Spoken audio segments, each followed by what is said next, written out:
patuloy na umuunlad sa pag-ikot ng mundo. Ang kapalang ito'y matigas na bato na pag di ipukol ay di malaman kung ano. Mula sa isang bibig ay kumalat ng kumalat, mangyaring daladala ng vapor na laging naglalayag.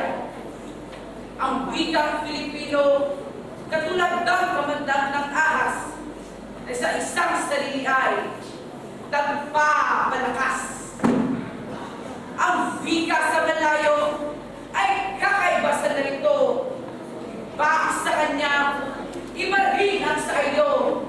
At dahil tayo ay kapwa Pilipino, yakapin natin ang wikang Filipino.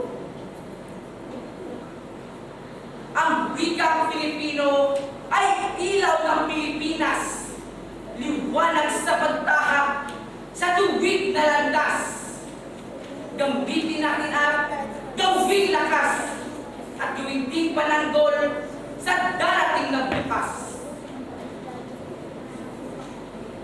Madaling magkaisa kung may magkakalawaan, madaling makita kung may liwanag na natatanaw, madaling mananggol kung may lakas na taglay. Sa lahat ng ito'y wikang Filipino ang daan.